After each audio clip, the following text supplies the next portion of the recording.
Oi, eu sou o Caco, esse é o Vamos Falar e a gente tá de volta com mais um vídeo. Mas esse, de novo, não é qualquer vídeo. Esse é um vídeo que eu preparei com muito carinho pra vocês, pra traduzir um pedaço importante de uma narrativa e de uma história que eu tava devendo já aqui fazia um bom tempo. Então, oficialmente, esse é o momento onde eu apresento e introduzo essa narrativa. Vem comigo.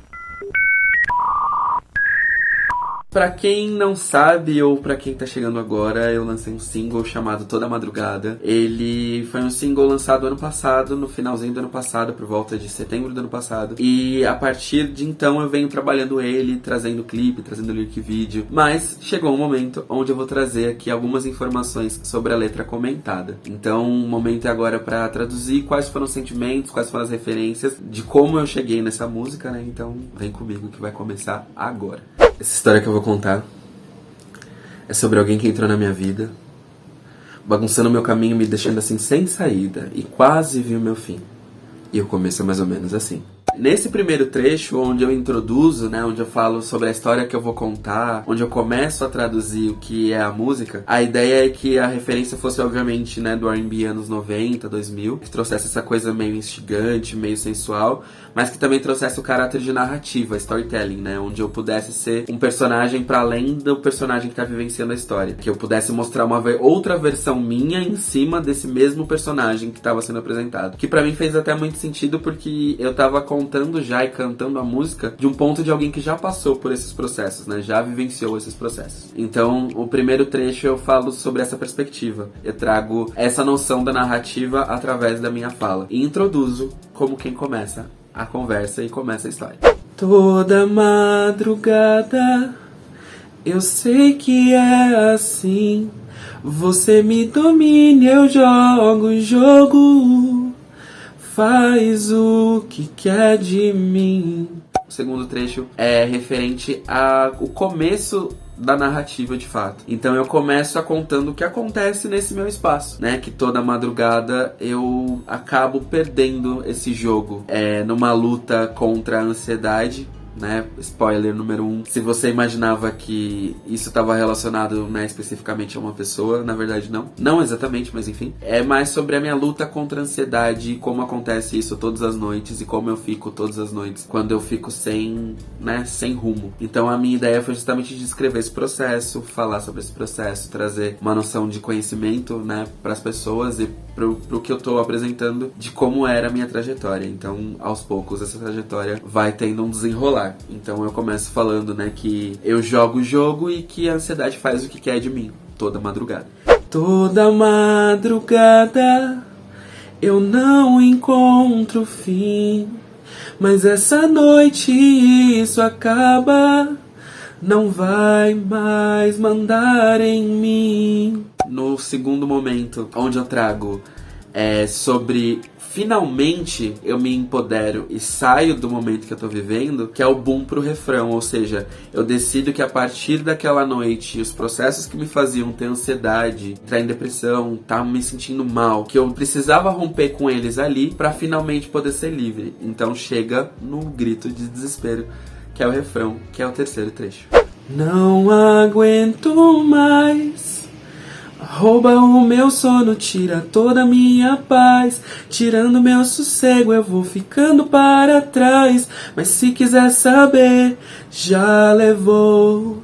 Não aguento mais, invade a minha vida, tudo se desfaz. Já tô pedindo abrigo, não dá pra voltar atrás. Mas se quiser saber, já levou demais. Então a gente chega no terceiro trecho do refrão, né, gritando um não aguento mais, falando que o meu sono estava comprometido, a minha paz estava comprometida e que com tudo isso que estava acontecendo eu estava ficando pra trás. E sabe quando a sensação do pra trás é a sensação de que o mundo inteiro tá se movendo e você tá ali parado, vivenciando um sentimento, uma angústia, né? Então eu tava traduzindo esse sentimento de estar me sentindo pra trás, me sentindo fora, me sentindo esquisito. Então, né, eu resolvo fazer o basta, romper com a estrutura que estava me fazendo mal, romper com as coisas que me faziam mal em diversos momentos para poder viver o bom delas a partir de agora. Eu falo também sobre a forma como isso invade a minha vida e como desfaz várias coisas. Ou seja, esse processo de ansiedade, ele desfez amizades já, já desfez outras relações, já desfez trabalhos, já desfez algumas outras coisas que, né, foram importantes pra mim em momentos passados. Então, né, eu tô narrando isso de um ponto de vista onde tudo isso já tava acabando com a minha cabeça fazia muito tempo. Né, uma timeline de existência dessa narrativa desde 2017, mais ou menos, que eu vinha vivenciando isso de uma forma mais agravante. E eu começo a traduzir, né, os primeiros sentimentos que me fazem linkar e criar a letra de Toda Madrugada foi a partir de 2017, com ênfase em 2018, onde muita coisa aconteceu. Então eu senti que eu precisava ter ali uma postura, né? A letra foi se sucedendo em cima dessas vivências todas que aconteceram desse período, né? Da metade de 2017 até os 3 primeiros meses do começo de 2020, né? Que foi um período onde eu terminei de mapear toda a letra. Eu quero ter paz. Eu já tentei de todo jeito afastar você. Já tentei remediar, tentei lutar, vencer. Mas não tem jeito, eu vou levando a vida devagar. Vou seguindo meu caminho, com fantasmas a me perturbar. Eu não tô legal, eu não tô bem. Mas sem você eu sei que posso ir mais além. Tá dentro de mim, só preciso ver. Reconhecer o que me leva até você. Quando a gente chega na quarta parte, onde eu tô falando sobre, né, a dinâmica toda que estava sendo exercida, ou seja, já tentei remediar, eu já tentei lutar, eu já tentei fazer, mas não tem nada a ser feito a não ser tentar entender isso, processar e trazer, né, uma gestão de qualidade. Durante todo esse processo eu entendo, né, que as coisas precisam ter o tempo delas para poder performar e existir, que eu tenho que só respeitar isso. Então tudo isso vai sendo desenvolvido na letra como, né, entendendo que eu vou ter alguns fantasmas ainda pra me aterrorizar e pra me fazer sentir mal, mas que isso não compreende o meu todo. E que eu não tô legal, né, na música fala, né, que eu não tava bem, mas que de alguma forma eu sabia que eu precisava encontrar o ponto focal, eu precisava enxergar o que estava dentro de mim para sair desse processo, né? Então, de alguma forma, era olhar as coisas que estavam acontecendo ao meu redor, entender as coisas que estavam acontecendo ao meu redor, para finalmente sair desse processo. Então, esse é um dos momentos, né?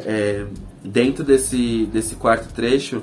Essa segunda parte do quarto trecho é um momento pra mim que ele pega muito, porque é a reunião de pensamentos que eu tava tendo no momento da escrita da letra, pra entender que eu precisava sair disso, né? Que eu precisava sair da situação que eu tava vivendo, porque estava me fazendo mal, me consumindo e acabando comigo. Então chega esse momento de, né, de me livrar de novo desse momento.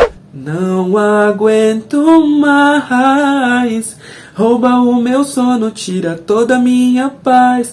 Tirando meu sossego eu vou ficando para trás. Mas se quiser saber, já levou. Não aguento mais, invade a minha vida, tudo se desfaz. Já tô pedindo abrigo, não dá pra voltar atrás. Mas se quiser saber, já levou demais. E aí, na segunda aparição do refrão, que eu começo falando que eu não aguento mais e tal, e vocês conseguem ouvir a minha voz interpolando o resto do refrão junto, né, onde tem mais um lado mais melódico, é um período onde eu reforço justamente o lance de que eu tô sofrendo, né, a situação tá sendo um sofrimento. Então é essa tradução de, tipo, de não aguentar mais e de lamentar mesmo, de trazer o canto enquanto uma emulação até mesmo do choro, onde eu me junto ao coro, né, do refrão, entendendo que eu não tenho mais condição de me manter. E aí, chega nos momentos chave da música. Pera, escuta, Faiola e Finesse. Só longe de você que eu posso crescer, e errando tanto pra desenvolver a capacidade de me levantar e de te dizer que não vai mais rolar. Sempre dói no começo, mas melhor assim. Agora eu vou cuidar de mim. Essa é a quinta parte, né? A quinta parte, pra mim, ela é uma das partes mais diferentes, porque ela é uma quebra da estrutura da música, ou seja, eu venho cantando melodicamente a música inteira e aí eu entro numa espécie de parte falada, rap, quase um Sampa Crio. E essa parte, ela pra mim, ela é uma das mais importantes justamente porque ela traz uma noção de senso e espaço, né? Depois de mapear os pontos que eu precisava encontrar dentro de mim, eu entendo que existem algumas coisas das quais eu precisava largar pra poder crescer, pra poder vivenciar uma nova fase da minha vida, pra poder sair. Só longe de você que eu posso crescer é longe da ansiedade, né?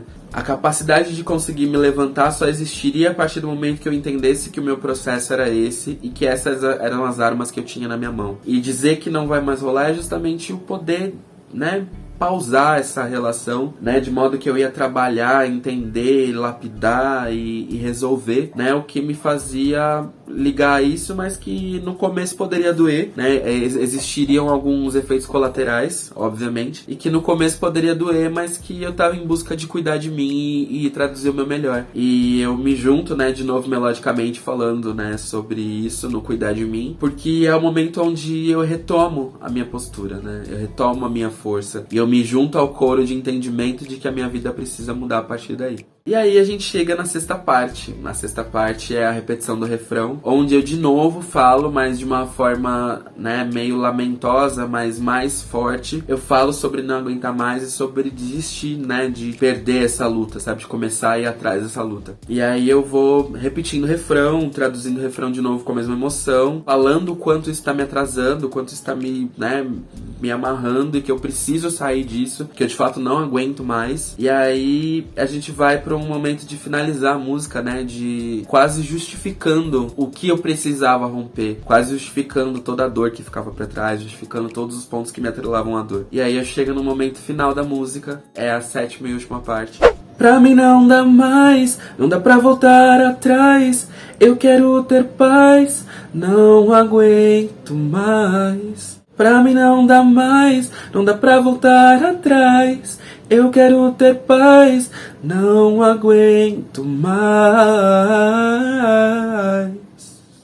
Onde eu falo, né, pra mim não dá mais, não dá pra voltar atrás, eu quero ter paz, não aguento mais. Eu repito isso 2 vezes, até fazer a inflexão de melisma igualzinho a da... Igualzinho não, né? Mas baseado na inflexão da Mariah, do Mayol, que é onde eu chego à conclusão de que eu preciso disso, né? Por mais que seja dolorido, assim, é meio que a constatação do fato de que eu precisava desse momento e que, por mais que seja essa, né, o resultado, que pra mim não dá mais, que eu não tenho como voltar atrás, que eu já não tenho mais como segurar, eu preciso mesmo sair. E a repetição é quase que uma afirmativa, como se eu tivesse tomado a postura, sabe? Do tipo, é meio que um fluxo de pensamento se você olhar a música como um todo, porque eu começo traduzindo, né? Contando a história, traduzindo o que acontece de toda a madrugada, meio que apresentando um problema, e eu chego do tipo, pô, eu não aguento mais que esse problema acontece toda a madrugada. E aí eu falo, quais são as justificativas? Eu já te disse os porquês, já te mostrei os porquês, já contei os porquês, e aí eu meio que entendo que isso faz parte do meu caminho, mas que pra poder sair disso eu preciso me desprender dessa figura pra poder oficialmente reforçar que eu mereço, sabe?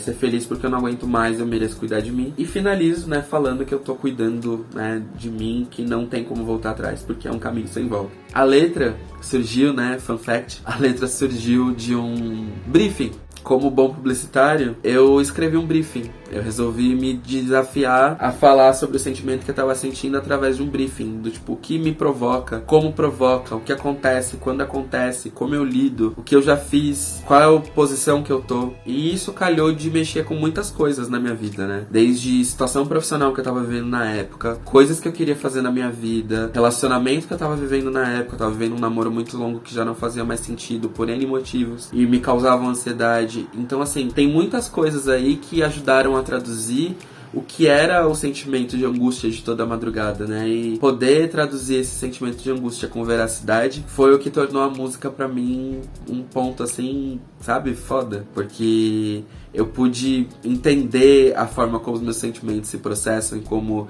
eu dou voz a todos eles e como eu consigo, de fato, achar uma solução para problemas que parecem tão difíceis e tão incrustados que, né, nem sempre fazem sentido. Então foi muito bom esse processo. E eu fiquei muito feliz de poder dividir isso com vocês, contar essa história, porque essa é uma das histórias que eu pretendo contar. Ainda terão outras histórias que vão compreender, né, o processo de Arembicha, mas por ter essa primeira história contada e ter todo o desafio dessa primeira história apresentado a vocês, eu tô, assim, imensamente feliz. É isso, muito obrigado, fico muito contente que vocês estarem acompanhando até aqui e até o próximo vídeo.